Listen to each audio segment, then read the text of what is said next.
Welcome to Real Talk with Star Scorpio, Season 1, Episode 2. As you see, I'm in the dungeon. I put some decorations up for everyone. As you see, I got the Tupac and Biggie picture over here, and I got the Raptors jersey. For those of you who don't know, Star Scorpio played for the Raptors in their championship season. You might have missed me because I was the shortest one on the team. Anyway, in practice, I reverse dunked on Kawhi Leonard. Siakam laughed. Coach didn't like it. Star Scorpio had to go. Back to Real Talk. If you haven't seen the first episode of Real Talk, Ink Talk with Vic X Inc., check it out. If you want to hear the audio version, you can find it on Spotify, Real Talk with Star Scorpio. In this episode, Comic Talk, we sit down with Erik Escobar, an amazing comedian from Los Angeles.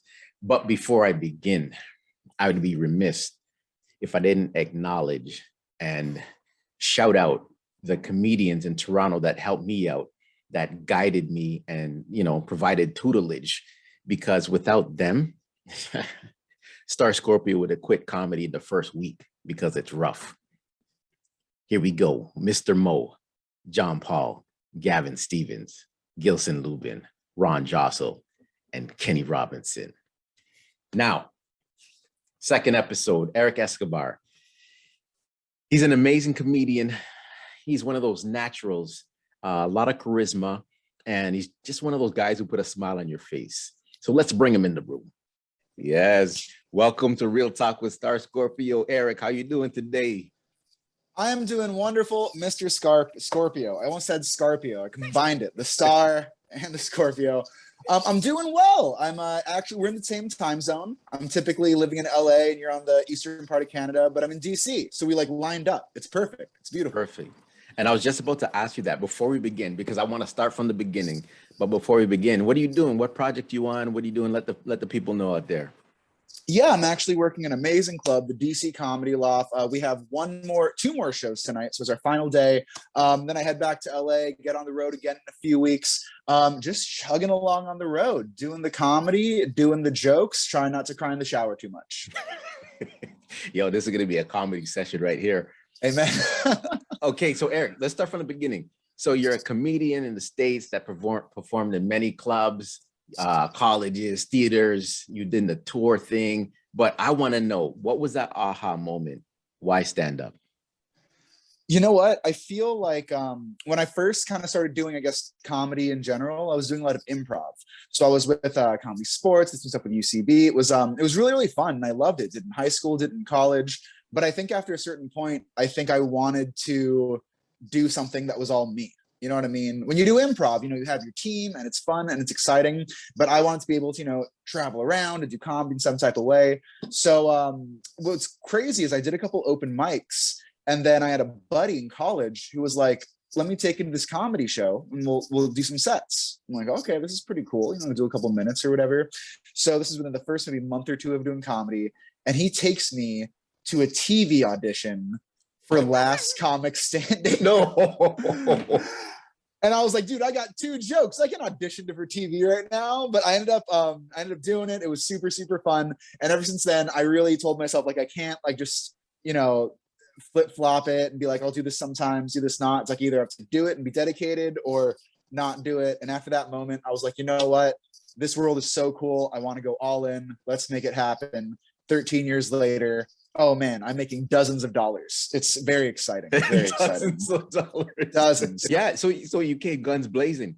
So you mentioned, before I brought you in, I mentioned the 6 comics that kind of mentored me. And without them, man, I would have quit the first week because it's rough, man. Some of the audiences that you encounter, but they really gave me that backing and that experience, that knowledge, because a lot of them has been doing it for years. And without them, I would have been gone. But has there been anyone in your life that helped you out, where you look back and without this person, man, I wouldn't have made it? You know what? To be honest, there are dozens and dozens and dozens. There are tons of people who I think have really helped me throughout my career. And a lot of the things, it won't even necessarily be, you know, maybe a big headliner who's teaching comedy or anything. Sometimes it's really just like every time you go to Detroit or every time you go to Orlando, you have the same crew of people to come out and see a show. You know what I mean? Like, I think any support, any fostering of live comedy is important. And even though it might not be a mentor, sometimes just the audience members who come out repeatedly, like it motivates me and it makes you want to be a better comic, makes you want to give them new material, a new show, be better for them. Talk about improv a little bit. There's a great comic here in the States named Tom Clark. Okay. And Tom was my high school improv coach. And he was a comic not on the side, he was a full-time comic. He was doing improv on the side. And I remember we were trying to schedule an improv workshop with him. And we are like, can you do this date? And he was like, oh, I can't do that date. I'm going to be on tour in South Africa. And I was like, that's so cool. You casually just can't like work this day because you're going to be on tour. And I thought that was so cool. And I remember really holding him in such high regard and being like, this guy is awesome. And he's so amazing. And when I started doing comedy, I took one of his comedy classes. I think he put me on the road for the first time over in Arizona. And he's definitely a big inspiration and a big part of my come up. Another one is Rex Navarrete. He's a great Filipino comic. We don't have, a ton of Filipino comedy in the States, but there's getting more and more, which I'm really excited about. And he's the OG. And I've worked with him a few times, and to work with, someone who inspired you, especially as a Filipino American, a minority who didn't see other Filipinos or Asians doing comedy. It was so inspirational. It really showed me that I can do this. I want to do this. He's doing it. So, there's definitely, countless more comics. So I'm like, yo, thank you for giving me that lesson, or thank you for booking me on this one nighter while I was in town. And you never forget those people. You know what I mean? You never forget it, because I love comedy so much and they're helping me in comedy and I want to help them. And it's all that rising tide. Right, man. On the web, you can't forget those people. And you mentioned the name, and I seen him in your bio. So Rex, is his name Rex? Yeah, Rex Navarrete. Right. So I seen him in the bio that you sent me. And speaking of Filipino comics, so Ron Jossel was one of my mentors, and I seen one of your flyers. So there's two comedians that I seen in one of your flyers for a show that you were going to do for two different shows. So Trix is one Canadian comedian. Now I believe he's in the States, and Ron he's Jossel. In Vegas. I want to say Trix is Vegas. Ron, he's bouncing around. Oh my Lord, that guy is such a funny, amazing, hard worker. I feel like I'll look at his flyers and I'll be like, oh, you're doing Toronto, great. Oh, the next day you're in LA. Oh my God, you're in Washington the next day. Wait, why are you doing Northern Ireland the day after that? Like he's always out there, all over the place. Yeah. So this leads to my next question: is there anyone that I would be surprised or be like, wow, you perform for them, you open for them? Because I thought I read something about Jerry Seinfeld. So who are some of the comics that you've opened for that would be like, oh my gosh, I didn't know this? Oh, geez Louise. It's crazy because, you do all these shows and sometimes, you'll randomly accidentally work with someone. You know what I mean? Like I remember doing a show one time, and Nick Kroll, who I think is super hilarious. When I was definitely younger than today, I watched a lot of his comedy. He just popped in on a show and you're like, oh, I guess we're on a show together now. So Nick Kroll was a big one, big fan of his. Jerry Seinfeld was a crazy one. That was a wild one because I've told this story a couple other times. It was wild because I remember we were bombing. No one was doing well. There were like 4 or 5 comps for him, and it was a tough New York crowd. The vibe wasn't there. And we're all kind of like, oh, whatever, it's okay. We'll do better next time. And then Jerry walks in without saying anything. He didn't say anything. He got a 5-minute standing ovation. I just ate crap for 10 minutes and I tried the hardest. You're not doing you're killing. You nodded. That's all you did. You know what I mean? And then I remember I had to leave that show. I only caught half of the set because I had another spot. And the other spot was in this club. I don't want to name it, but it was this tiny little basement in New York. There were probably 3 audience members there. It was super hot, not a fun show, whatever. And then I heard a bunch of the comics and Jerry hung out after the other show. So I skipped hanging out with Jerry Seinfeld to tell 5 minutes of poop jokes for 2 German tourists. It was horrible. I wish we could have hung out more. It's fun. Wait, so speaking of a bombing. So I had a question, but let me just change that question a little bit, right? Yeah. So I was gonna ask you about your first gig, but you kind of mentioned the last comic standing thing. But let me just change the question. Do you remember the first time that you bombed where you were contemplating life? And do you remember the first time you got a standing O where it's like, yeah, this is where I want to be? Yes to both, and they're both as burned in my brain as the other one. They're both very intense memories. I would say I don't think I've ever had a show where I've like been like, you know what, I bombed so hard I want to quit stand up. I don't think I've ever experienced that, because for every bomb you have a good show. That's the exciting thing about it. You can just do horrible, but you know a good one's coming, and you know if you work on it, and you know something's out there, you know you'll get that next gig, and it'll make you feel just as good as that bomb made you feel bad. I would say a bomb that I had pretty recently that really made me just consider like how I approach my act. I do a lot of crowd work, how I approach crowd work. A bomb that made me really like just kind of like reassess me as a comic is I was in Oregon. I was working at the casino. I go on stage. This guy just rushes the stage. It's within the first 10 seconds of the show. Just rushes. Hey, buddy, sit down, whatever. He's super drunk. His table is talking so loud to the point where everyone else is starting not to watch me, but just boo this guy. Okay. I asked for security like 3 times. They don't come. I go up to him. I'm this far away. He's not even paying attention. So loud, so annoying. I'm supposed to do like 30 minutes. I think I do like 20 because I'm like, I just want to get out of here. And it just messed me up. And then the headliner went up, an amazing headliner. His name is DJ Sandu. He went up. And then the heckler pulled out a gun. Welcome to USA Comedy. USA. And that was just like, sometimes I'm a little aggressive and I'm a little bit like, hey, I'll screw you, whatever. But after that one, I was like, I got to be nice to every audience, because I have no idea what audience just had 10 shots of Henny and has a Colt 45 in their pocket. You know what I mean? Yeah. So that was probably the scariest bomb. And that was the thing where I was like, I got to be nicer to the crowd. Yeah. I would say the biggest high I've ever had. You know what? I think it's crazy because I was very new in comedy. I was very green, but I worked a club in LA, and it was one of those things where it was just, I didn't get a standing O, but I got a couple of applause breaks. And it was the first time in comedy where I was like, I need to do this for the rest of my life. Like there's no turning back. Like this feels so good to do this. And it was such a fun experience. It was so great. And I stayed up all night. I'm not sure if I stayed up all night because the set was so good, or I stayed up all night because I was so pumped and smoked a pack of cigarettes. Yeah. But either way, I was definitely really hyped for the next 12 hours. It was the best feeling in the world. Nice. And I was going to ask this question at the end, but I like the way this conversation's going.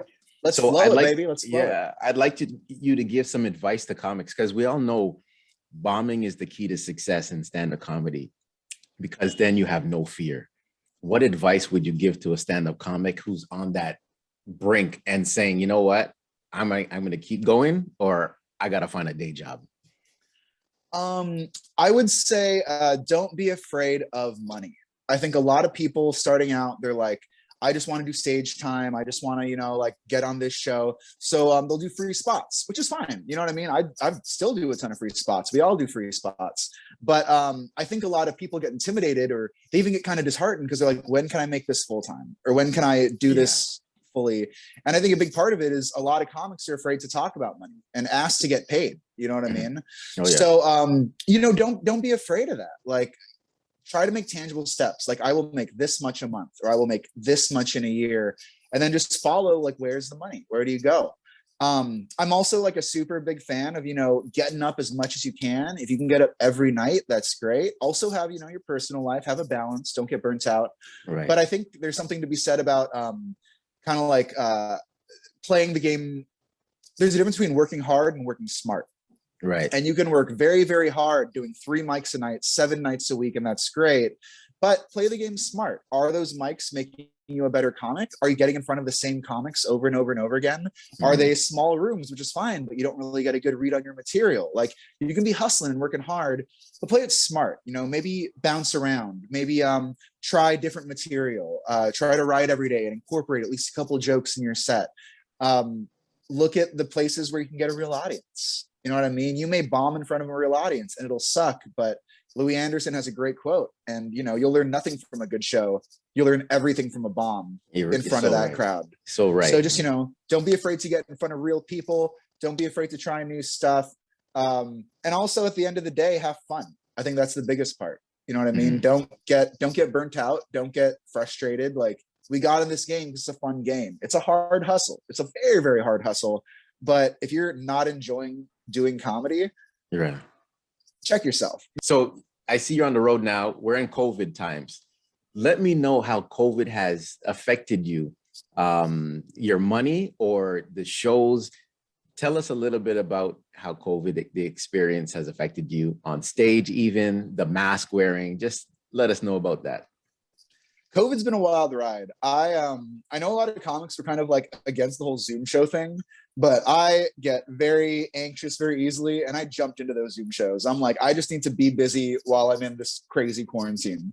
So luckily, I was able to do a lot of Zoom shows, a lot of virtual shows. They definitely are very different. They're not the same excitement, I would say, opposed to like being live and in person, but they filled the void a little bit. And luckily, there started to be like Zoom corporates and virtual work that I could get over Zoom, which originally I was like, oh, this is going to be so lame. But when I can do a corporate gig or a virtual club gig in my underwear 5 minutes after I wake up from a nap, oh my God, no travel, no airlines, no bad hotels, no comedy condos, no cheap Airbnbs. I just be in my garage. I just have to wear a polo. It's great. So that was really kind of a fun experience to good and bad, good and bad. In November, I started going on the road a little bit more, started going to the more kind of open states. So I was going to Florida a lot, just came back from Detroit, a little bit on the East Coast, just bouncing around. And something that I think is really exciting about comedy right now is everyone's trying to be safe. We're trying to wear our masks. We're trying to, socially distance these tables. But people are excited for comedy. Right. I think people took live entertainment a little bit for granted before the pandemic because we had it. We just had it. But now that it got taken away, people are coming back and they're hungry to laugh. Right. They're hungry to hang out with friends. And I love it. It's been such a great feeling. I'm staying positive. I'm very grateful. A big difference is before you would have these 200, 300 seater clubs, and now they're maybe at 50-person capacity, 70-person capacity. So you're working smaller rooms, but in a weird way, you get a little more intimate with it. Right. So it's a switch up, it's a change up, but I'm grateful. I'm grateful we're in a brighter place than we were a year ago. Yeah, COVID really messed up a lot of people, even their mental. So even on that, I have a question about comedy is laughter. It's like food for the soul, I believe. Yes. Have you had an experience where someone approached you after and really thanked you because you made their day? Someone passed away, something happened tragic in their life, and they're like, Erik, thank you. That's weirdly happened unintentionally a few times. I used to have this joke about cancer. I had a joke about cancer, and it wasn't, making light of people with cancer. It was kind of a serious bit. And I remember every once in a while, a crowd would be like, oh, they give me a groan, or they wouldn't like it. And then one time, this person came up to me after the show, and they were like, so I've been battling cancer, and I just entered remission, and it's something something so crazy as cancer, which is horrible, really has power over someone. You feel a sense of powerlessness because you can't do what you want to do. This horrible disease is making choices for you, and maybe possibly ending your life early. And they were like, when you did that bit, it was the first time where I had control and the cancer didn't have control, because you made it so I could laugh about something that's been just beating the hell out of me for months. And that was very, very powerful. I have a couple of jokes, that deal with loss and stuff like that. And along the same theme, a lot of people come up to me and they're like, people may have been like, oh, but they don't know. Like, I've had to deal with like a death in the family or whatever like that, and it's been so much grief. And tonight I was able not to feel grief about it, but celebrate it and feel kind of like a sense of like, no, I'm bigger than this, and this is Amazing. funny, and we can like beat that up instead of that beat me up. Amazing. And that's a really good feeling. It's a really, really good feeling. Something else that I really enjoy is, being a minority here in the States, being half Filipino, half Mexican. We see a lot of minority comics now, opposed to 10, 15 years ago. Right. But even to this day, we need more representation. And to be a Filipino person being on stage and to have another Filipino person in the crowd be like, you know what? I don't know a lot of Filipino comics, or I'm Filipino and I would like to try stand up, and seeing you, it's kind of cool because it's like, oh, he's one of me. So like I can do it too. Or things like that really just hold a special place in my heart, because I really got into stand up because, of like Rex Navarrete. He was a Right. Filipino guy. And I was like, oh my God, he's like me and I can do it. So to kind of do that for other people in my own way, it's cool. It's super cool. Amazing. Nice to hear. So one thing I want to know is I seen you paparazzi number 3 in NL Choppa. He's a rapper, I guess, right? How did you score that gig for that rap video where he was paying homage to Tupac, I believe? He was doing the spitting. Yeah, the spitting thing Tupac Yes. did. So that was a crazy story because I actually worked on a music video for Moneybagg Yo. And Moneybagg Yo, I guess the music video people, the same production team, were doing the Choppa video. So I remember I had a great time on set, and I was like, hey guys, I'm free for the next few days. Do you have any more, fun stuff I could jump on? They're like, oh yeah, we have this thing tomorrow. And I thought it was going to be a Moneybagg Yo music video. Right. So I walked in, and then I came in. I was like, oh my God, this is great. Yeah. So it was kind of a weird surprise. I didn't even know what I was doing until I got on set. But it was a really fun time. It was a really, really fun time. Nice.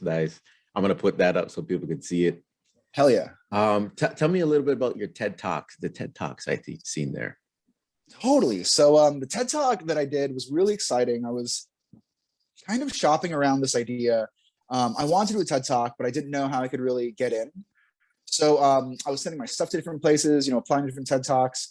Eventually, I was super, super stoked to get with Helena College over in Montana. Or, I'm sorry, not Helena College, Kroll College in Helena, Montana. Yeah. It was like, oh my God, it was a year ago, but pandemic time messes with your mind. And I was able to do that. But what was wild about it is I want to say it was March 15 when we did it. And this was in 2020. So it was right when the pandemic started. Right. So we sold something like 200, 300 tickets to get this great audience for this TED Talk. Day of, COVID hits. We have to refund everyone. So we went from like a sold out performance to, sorry, like you're doing it in front of 2 camera guys and a director. Oh God. So that's what happened. And it's funny because I had this bit in mind where I was like, oh, I want to be like my own warm-up guy. Like I want to be my own warm-up guy for my TED Talk. It's going to be a funny bit. It's a great idea. I go out, and as soon as I start, I'm like, oh, I'm doing this warm-up guy bit for no one. There is no one to warm up. Commit to the bit. I ended up doing it. It was a great time. I really appreciate everyone over there. Thank you, Goddard College. Thank you, Stephen Cedar, who was the great guy who organized it. It was awesome. So happy I got to do it. Amazing. So we met on this app called Rizzle, right? Rizzle. Yes, sir. Yeah. And I think you were telling me on there that you get a tattoo of the locations that you visit. And you were saying if you come to Toronto, you were asking me what you should get, right? But what are some of the tattoos you've got of the locations that you visited? Oh my Lord, what a question. How long is this podcast? 4 hours? Let's go. Name your top ones. Top 3. Top ones. So I get a tattoo every state I perform in. I think I'm at 22 right now. I'm at 22, which has been really, really fun. I can show one right now. This is actually the first chest tattoo I've gotten. Let's see it. I actually got a Triceratops in the Haida style. It's like Northwest Native style. That looks tribal. Very tribal-ish. First Nations tribal kind of vibes. And I'm a big Twin Peaks fan. I love the Northwest. So this is a little birthday gift for myself, that style. So that would definitely be a big one. I would say another one is the tattoo I got in New York was so it's a parrot with the Gorilla Biscuits. There's a band called the Gorilla Biscuits with the Gorilla Biscuits logo right in the middle. And what's wild about that is it's actually, I got it tattooed by the lead singer of the Gorilla Biscuits. Oh my God. So he tattooed his band's logo on me, and they were such an inspirational band for me. And by far, it was one of the fastest tattoo experiences I've ever had, which is good. Because some tattooers, they put the work in, they're quality, they're great, but they'll pull a line, it'll be painful, and they'll just wait for a minute. Yeah. And then they'll pull another line. Just keep going. This hurts. This hurts so much. But Civ, oh my Lord, he came in, quality work, just blasted it out. Love my New York tattoo. And then I'm going to round it out with, I'm a big theme park guy. I love Disney World. I used to work at Disneyland. I have a season pass to Universal Studios in Florida. So I live in LA. How does that work out? I don't know. I love the park. So I love theme parks. And one of my favorite attractions at theme parks is Expedition Everest at Walt Disney World. Okay. It's this crazy Everest thing. And the whole story of the ride is there's this Yeti who's attacking you. Mm-hmm. So I went to Disney World, and then I want to say the next weekend I had a gig in Tennessee. And in Tennessee, I wanted to get my Tennessee tattoo for that state. So I actually got the Expedition Everest Yeti on my shin. And it really combines my love of tattoos, my love of theme parks, my love of roller coasters. It's a great tattoo. I love it. And I would say those gotta be my top three: chest, gorilla parrot, and crazy Yeti. Oh, a lot of animals. I just realized I love animal tattoos. So we're doing this for charity, right? Yes, we are. So I have 3 balloons, right? There's going to be one on my left, one in the middle, and one on my right. You pick which one you want me to pop, and I'll find out which charity I am donating to. You know what? It's a crazy time here in the States, and I'm definitely a liberal. I'm definitely a progressive. So I feel like in this crazy time, I got to stick to my roots and pick the left. Always pick the left. Here we go. Voting on the left. So the first charity I donated to was ALS. And let's see the second charity.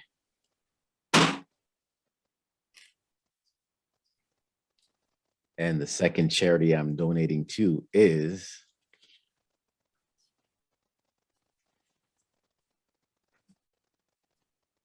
raise it up a little bit. ALS. It's ALS again. ALS, double down on ALS. Oh my Lord. I got to buy some stock in that. There you go. I don't know if nonprofits have stocks, but I will. They may be. They have Bitcoin. Let's get some ALS coin. It'll be great.